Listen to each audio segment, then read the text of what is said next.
Deep in the dense tropical jungle of Congo, where ancient trees form an impenetrable canopy and the air is thick with moisture and the cries of exotic birds, a drama unfolded that could be the plot of an epic survival film.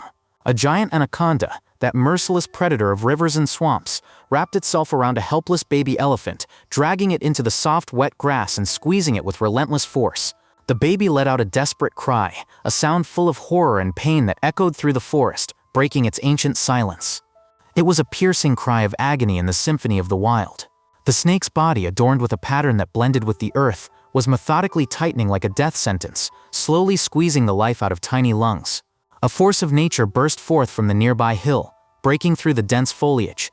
The mother elephant, a majestic 5-ton patriarch, crashed into the clearing with a roar. Her ears were straightened in panic and fury. She burst into the sunlit clearing and stood still as a statue before the horrific sight. Her baby, her precious baby, was wasting away before her eyes. Every primal instinct in her ancient blood should have demanded a furious, uncontrollable attack, but she did not lunge. She stood, the embodiment of the gathering storm, her eyes locked in a death grip. What she did next was not a product of panic, but something much deeper. It was an act that defied the laws of nature and left the seasoned wildlife researcher watching from the shadows in complete shock. In all his years of wandering, he had never seen anything like it. Dr. Emma Harper ran a hand over her tanned, tired face. At 38, the British field zoologist had spent more time in wildernesses like this dense jungle than in the cities she once called home. For the past 2 months, this patch of rainforest, with its thick green grass and spreading trees, had been her office. Her mission, funded by an environmental organization, was simple: observe the social behavior of the local herd of elephants, document their habits, and, above all, remain an invisible witness. For weeks, the jungle had given her only peaceful scenes: elephants covering themselves in damp earth, babies playfully chasing butterflies, the low, soothing rumble of their companionship. That idyll was shattered in an instant. First came a low, earth-shaking rumble, followed by a high, shrill, trumpeting cry of pure despair. Emma knew the sound by heart. It was the unmistakable cry of a baby elephant in mortal danger. Her heart pounded as she grabbed the camera, the lens an extension of her eyes. She moved with the practiced grace of a predator, her boots making no sound on the soft ground as she made her way toward the source of the cry. She had to be careful. A disturbed herd could be unpredictable and extremely dangerous. What she saw through the vines was a living nightmare, a scene from a prehistoric saga. A colossal anaconda, a snake so big it seemed mythical, was methodically squeezing the life out of a struggling elephant calf. Its body was as thick as a tree trunk, its muscles tensed with tremendous force. Emma's brain, a scientist's brain, was working at its limit. She knew that such a boa constrictor could generate pressures in excess of 9,000 pounds per square inch, a force capable of breaking bones and compressing lungs in minutes. She also knew that this was an event of incredible rarity, a clash of titans, almost never witnessed by humans, let alone filmed. The camera had to keep rolling. Then she appeared. The mother elephant burst from the undergrowth, like an avalanche of gray fur in righteous anger. A wave of dust and power rolled before her. Emma instinctively ducked lower, her own survival instincts screaming at her. She expected a blind rush, a desperate attack of tusks and trampling. But the elephant paused on the brink of a life-or-death struggle. She simply stood there, her great head down, her intelligent eyes taking in the terrifying geometry of the situation. The pause lasted only seconds, but it felt like an eternity. It was a frighteningly intelligent pause. She seemed to understand what Emma knew, that a panic attack could accidentally crush her own child's fragile ribs, or provoke the snake into a final deadly squeeze.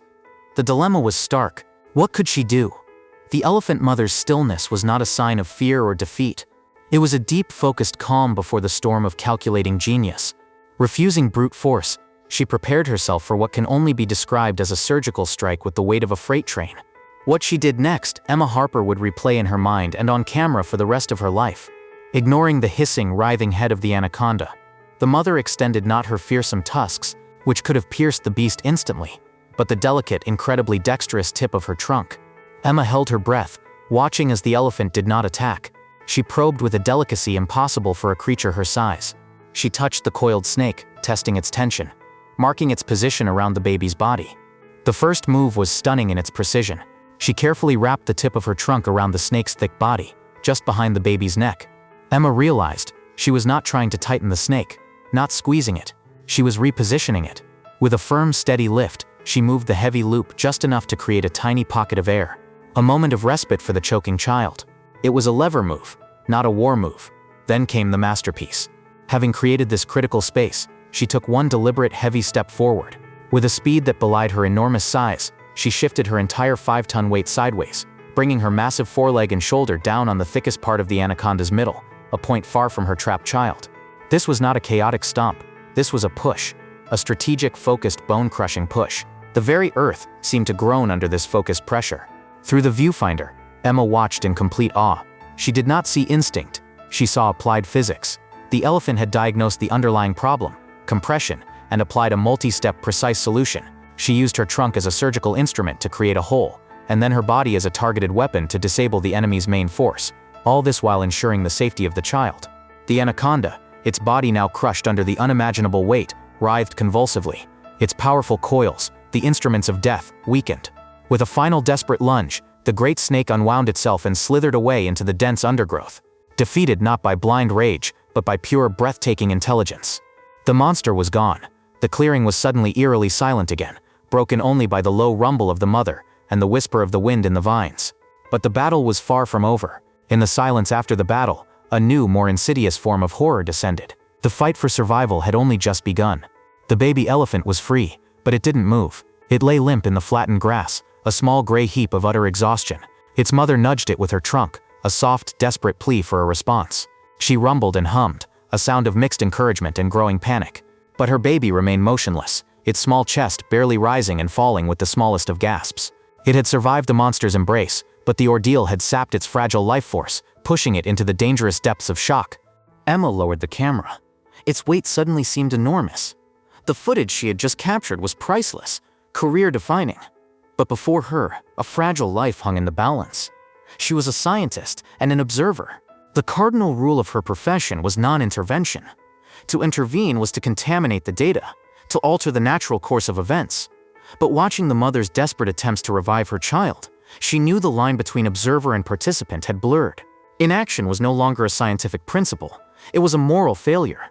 Breaking years of deeply ingrained field protocol, Emma reached for the satellite phone. Her fingers shook slightly as she dialed. She called the only person in the region who could help, Ranger Jonathan Lee. She spoke quickly, her voice low but urgent, relaying the situation. The baby elephant squeezed, unresponsive, in shock. She gave the coordinates. Help was on the way, but time was now the enemy. The mother continued her frantic, gentle work, pushing and rumbling, trying to bring the baby back to life. Emma could only watch and wait. The minutes stretched into an agonizing eternity. Finally, the distant mechanical hum grew louder. The jeep, expertly maneuvering over the uneven terrain, pulled into a clearing. Ranger Jonathan Lee, a quiet American with a confident manner and a large, well-stocked medical kit, stepped out. He and Emma exchanged a knowing look.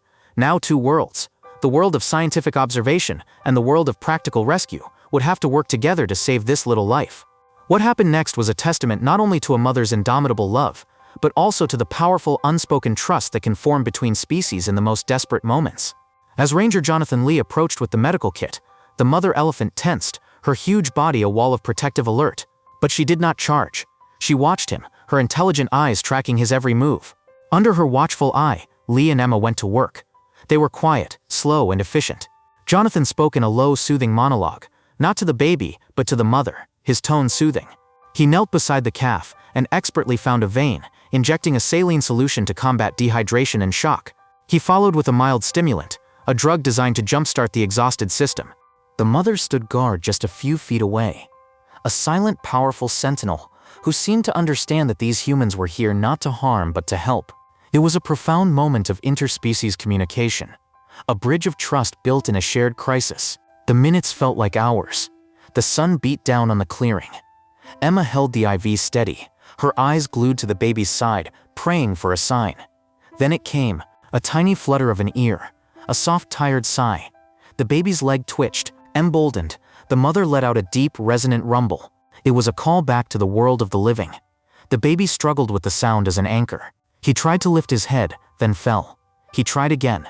With gentle encouragement from the two humans, and the mother's constant loving calls, the baby staggered, clumsily to his feet. He swayed for a moment, disoriented, and then staggered right up to his mother's side, pressing his small body against her massive, comforting leg. His mother immediately wrapped her trunk around him, drawing him into an embrace of pure, undiluted love and overwhelming relief. Before turning and leading the child away, the patriarch froze. She turned her great head and looked straight at the two people, There was no sound, no grand gesture, but in her eyes Emma saw profound, silent recognition.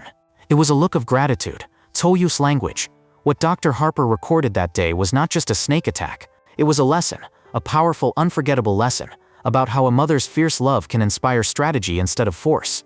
And that intelligence in the animal kingdom is much deeper and more complex than we can imagine.